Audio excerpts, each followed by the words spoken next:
మూత తీసి చూద్దాము. ఇప్పుడైతే కొంచెం 1 గ్లాస్ వాటర్ అయితే పోసుకున్నాము. ఇది గ్రేవీ అన్నమాట, చిక్కగా వద్దు, మనము బాగా రొట్టెలోకి కలుపుకునే విధంగా గ్రేవీగా ఉండాలి. ఇప్పుడైతే ఈ స్కిన్లో వచ్చిన ఆయిల్ కూడా కొంచెం దీంట్లో వేసేసుకున్నాం.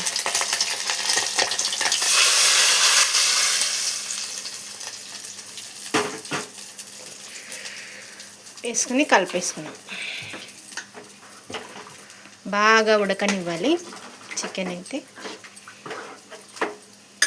ఇంకాస్త నీళ్ళు పోసుకున్నాం.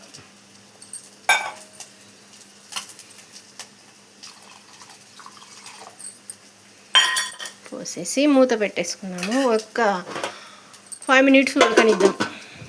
ఓకే, ఇప్పుడు దీంట్లో అయితే ఉప్పు కారం వేసేసుకున్నాం.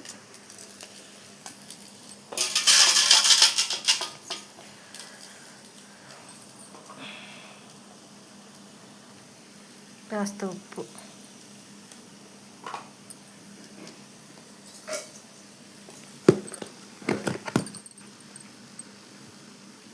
కొద్దిగా కారం అన్నమాట.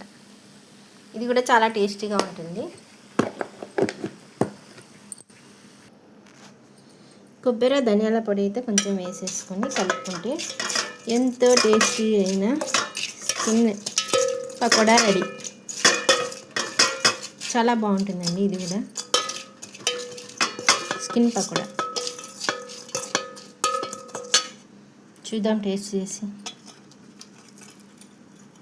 ముక్క చూడండి ఎంత క్రిస్పీగా ఉందో, ఎంత బాగుందో, చాలా బాగుంటుంది. సూపర్. ఇలా స్కిన్ పడేయకుండా మీరు కూడా ఇలాగే చేసుకొని తినండి. ఇదన్నమాట స్కిన్. ఇప్పుడైతే చికెన్ గ్రేవీ అయితే ఉడికిపోయింది. అంతేనండి, ఎంతో టేస్టీ అయినా జ్యూసీగా ఉండే ఈ చికెన్ చేసుకొని ముక్క చూడండి, చాలా సాఫ్ట్గా ఉంది, చాలా మెత్తగా ఉంది, కాలిపోతుంది. చాలా జ్యూసీగా మెత్తగా ఉడికిపోయింది. అంతేనండి, ఉప్పు కారం చూసి టేస్ట్ చెప్తాను. సూపర్గా ఉంది. దీంట్లో ఇంకా ఏమీ కొత్తిమీర అదేమీ అవసరం లేదు, ఫస్టే వేసినాం కాబట్టి. కావాలంటే మనం చివరన కొంచెం మళ్ళీ 1 స్పూన్ గ్రేవీ కొంచెం అయితే వేసేసుకున్నాము. కొత్తిమీర అవసరం లేదండి, ఇదే మనకి ఎంతో టేస్టీగా ఉంటుంది.